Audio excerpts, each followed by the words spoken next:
అభిమానులందరికీ స్వాగతం అండి. నీతి కథల్లో ఒక కథ. ముద్దు పెట్టుకుంటే మూతి కాలింది. గోల్కొండ నవాబు ఒకసారి తనకు మల్లులు కావాలను అని దండోరా వేయించాడు. పండగలకి పబ్బాలకి మల్ల యుద్ధం గోల్కొండలో జరిగే వినోదాల్లో ప్రముఖంగా ఉండేది. వీరమల్లుడు అనే కండలు తిరిగిన యోధుడు ఒకడు ఎప్పటినుంచో నవాబు దగ్గర పనిచేయాలని ఆశపడుతున్నాడు. మల్లులకు మీసాలు గుబురుగా మెలితిరిగి ఉంటాయి. కండలతో పాటు మీసాలు ప్రత్యేకమైన ఆకర్షణగా గుర్తింపు ఉండేది. మీసాలని మల్లులను నవాబులు తీసుకునేవారు కాదు. వాళ్ళు ఎలా ఉండాలంటే పెద్ద పెద్ద మీసాలతోని పెద్ద కండలతోని ఉండాలి. వీరమల్లు నెత్తి మీద ఉంగరాల జుట్టు, మెలితిరిగిన మీసాలు, అతని ముఖము వర్చస్సు మరింత విధంగా పెంచేగా ఉన్నాయి. మల్లు ఎంపికలలో కోటలో ప్రారంభమైంది. మల్లులకి విడిది ఏర్పాటు చేశారు. వీరమల్లు తనకు జాతరలో బరువులను మోసేందుకు ఇచ్చిన బహుమతి వెండి లాంతరు విడిదిలో రాత్రి వెలిగించాడు. దాని వెలుగులు రంగురంగులుగా గదంతా ప్రసరించేశాయి. ఆనందంగా చూసుకున్నాడు. లాంతరు రాజుల కంపులలో ఉండాల్సింది, అంత అందంగా ఉంది. దాన్ని చూసుకుని మురిసిపోయాడు. అంతలోనే రాణివాస నుంచి ముసుగు ధరించిన స్త్రీలు సైనికుల సాయంతో విడిదికి వచ్చి మల్లులను చూశారు. వారెందరో వచ్చారో అర్థం కాని మల్లులు ఎందుకు వచ్చారో తెలీదు. నవ్వుముఖంతో నిలబడ్డారు. వారికి సైనికుల చెవుల్లో విషయం చెప్పారు. అప్పుడు బిళ్ళగోచీలతో కండలు ప్రదర్శించారు. వచ్చిన స్త్రీలలో యువరాణి చిత్రకారిణి. ఆమె మల్లులను దగ్గరగా చూసి చిత్రాలు వేసుకునేందుకు వచ్చింది. ఆమెకు వీరమల్లు నచ్చాడు. అతడిపై రకరకాలుగా రంగులు పడి అతడి కండలు తిరిగిన దేహాన్ని చూసి మరింతగా అందాన్నిచ్చాయి. అతనికి రంగులు వెదజల్లే వెండి లాంతర్ను ఆమె చూసి ఆశ్చర్యపోయింది. నిండు ముఖానికి మీసాలు ఎంతో ఆనందాన్నిచ్చాయి. అందంగా ఉన్నాడు. ఆమె గలగల నవ్వి మరీ కొన్ని కోణాల్లో అతను చూసి వెళ్ళిపోయింది. ఆ వచ్చిన సైనికుల్లో ఒకడు, నీవు నీ మీసాలు యువరానికి నచ్చాయి. చక్కని చిత్రం తయారు చేస్తారు. త్వరలో చూద్దువు గాని. బాగా మెలితిరిగి ఉంది నీ మీసం. అలాగే లాంతరు భలేగా రంగులు వెదజల్లుతోంది అని మెచ్చుకుని వెళ్ళిపోయాడు. వీరమల్లు ఎగిరి గంతేసేశాడు. లాంతను చూసి, నాకు ఎంతో మేలు చేశావు. యువరాని వారికి నా మీసాలు నచ్చేట్టు చేశావు. ఈ జన్మలో నిన్ను మరవను అని లాంతను చేతిలో తీసుకుని వెలుగుతున్న గాజు చెంబుని దీపబొత్తిని ముద్దెట్టుకున్నాడు. అంతే. ఏమవుతుందండి? వేడివేడి దీపము ముట్టుకుంటే చేయి కాలిపోతుంది, ముద్దు పెట్టుకుంటే మీసాలు కాలిపోతాయి. అదిరిపడి లాంతను పక్కన పెట్టేసి అద్దంలో చూసుకున్నాడు. మీసాలు లేవు. నల్లగా కమిలి పోయినట్టు అక్కడ చర్మం కూడా ఉంది. మరి ఓ ఎంత పని జరిగింది! నా మీసాలు కాలిపోయినాయే, ఎలాగా అని అనుకున్నాడు. లబోదిబమంటూ ఏడ్చాడు.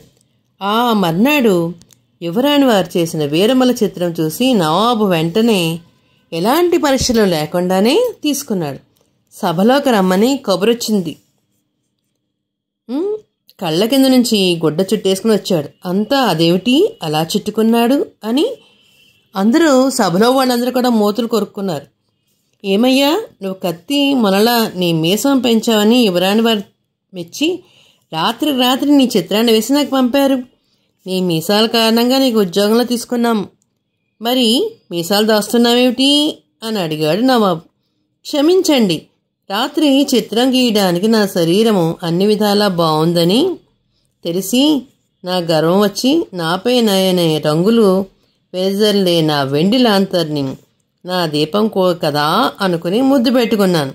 మీసాలు రెండు కాలిపోయినాయి అని గొడ్డ తీసి చూపించాడు. ఒక్కసారి సభలో వాళ్ళంతా గట్టిగా గొల్లుమని నవ్వారు. నవాబు కోపం చూసి, నీలాంటి బుద్ధిహీన్ని ఇలాంటి కొలులో పనికి రారు పో అని చిత్రపటాన్ని మొఖాన్ని కొట్టేసేసి పంపించేశారన్నమాట. మరి వీరమల్లుకి ఎలా జరిగిందో మరి మరొక్క కథ చెప్పుకుందామా అయితేని. నాడా దొరికింది, గుర్రం కొన్నాను. కొండవీడిలో ఒక డబ్బున్న వైశ్యునికి ఫకీర్ గుప్తా అనే 25 ఏళ్ల కొడుకున్నాడు. తండ్రికి వ్యాపారంలో సాయం చేయకుండా జులాయిగా తిరిగేవాడు. ఒకసారి తన బంధువులతో కొడుకుకు గట్టిగా చెప్పించాడు, ఏమిటి ఇలా తిరగకూడదురా, ఏమిటి నువ్వు ఇలా చేస్తున్నావని. అందుకు ఫకీరు గుప్తా, అయ్యా, ముందు మా నాన్నను నన్ను నమ్మమనండి, అప్పుడు నేను ఎలా సంపాదించగలనో తెలుస్తుంది అని అన్నాడు.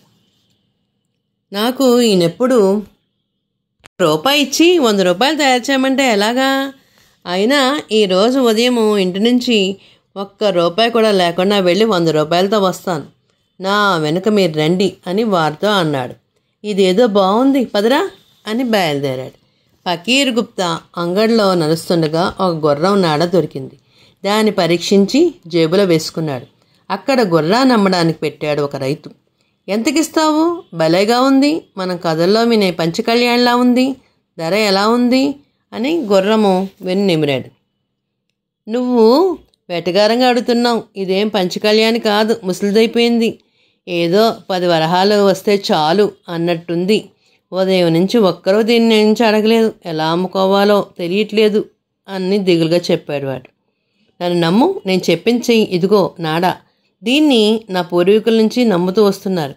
ఇది ఏ గుర్రంకు వేస్తే అది పంచకళ్యాణ్ అయి తీరుతుంది, ఇదిగో నాడా, వేసేవాడున్నాడన్నాడు. వాడితో నీ గుర్రం వెనకల కుడికాలకు వేయించి తీసుకొచ్చి నేనేం చెప్తే అలా చెయ్యి, నీ గుర్రం అమ్ముడు అయిపోతుంది. నువ్వు కోరుకున్న 10 వరహాలతో పాటు మరో 10 వరహాలు నువ్వు తీసుకో, ఆ పైన వచ్చింది నాకు ఇచ్చేయి అని పథకం తలకెక్కేలా నూరు పోసేశాడు. నాడా వేయడంలో ముసలి గుర్రం కుంటుతూ నడిచింది. ఇలా అయితే ఎవరు కొంటారు అని గుర్రం యజమాని గుప్తా వెనకాల ఉన్నవారు అనుకున్నారు. ఫకీర్ గుప్తా అప్పుడే అక్కడికి వచ్చి ధర వాకప్ చేసిన వాడిలా, ఏమే, ఈ గుర్రాన్ని ధర ఎంత ఎక్కువ చెప్తున్నావు? ఎంత? పంచకళ్యాణైనా ప్రతి అమావాస్యకు గగన విహారం చేసే సత్తా ఉన్న ధర ఎక్కువే అని గట్టిగా అందరికీ వినిపించేలా అన్నాడు. క్షణాల్లో అక్కడ ప్రజలు చుట్టూ పోగైపోయారు. ఏటా, ఇది గగన విహారం చేస్తుందా? అలానే ఉంది, మరి కొంటుందేమిటి అని అక్కడ చేరిన గుంపులో ఒక యక్ష ప్రశ్న సంధించాడు. ఆదేశాలు ఇచ్చి పేదలను వెళ్ళగొట్టించాడు. అయ్యో,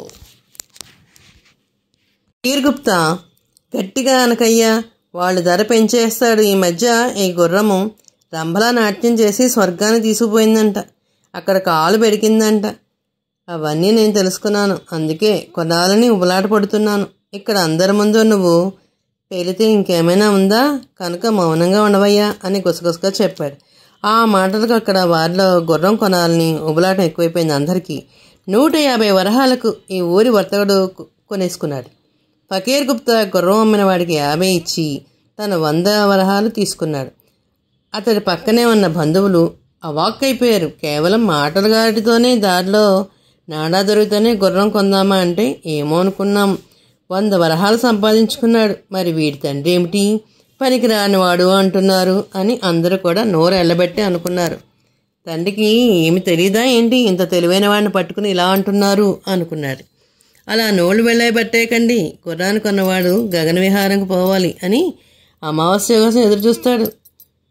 అది బాగా ముసలిది, పైగా మనం కాలుతో తుప్పు పట్టినాడా వేశాం, అది కాలుకు పొండయి నడవలేదు సరికదా, ఆ పొండుతో అది అమావాస్య ముందే వచ్చొస్తుంది. ఎలా ఉంది మన ధనం మూటకట్టే పథకం? నేను కోమటి బిడ్డను, 1,00,00,000 వరహాలు ఇచ్చి కొనమన్నారు మన పూర్వీకులు అని గర్వంగా ఫకీర్ గుప్తా చెప్పాడు. చూసారా మరి పిల్లలు, తెలివైనవాడు ఉంటే ఒక్క నాడాతోనే గుర్రాన్ని ఎలా కొనేసాడా మరి. ఇప్పుడు ముందు నేను ముద్దు పెట్టుకుంటే మూత కాలుతుంది, అదొక కథ. తర్వాత నాడా దొరికితే గుర్రం కొన్నాను అనేది రెండో కథ. ఈ 2 కథలు ఎలా ఉన్నాయి చెప్పండి. తెలుగువారి దీపకాంత్కి లైక్ చేసి, షేర్ చేసి, సబ్స్క్రైబ్ చేసి, కామెంట్ రూపంలో పెట్టండి మరి.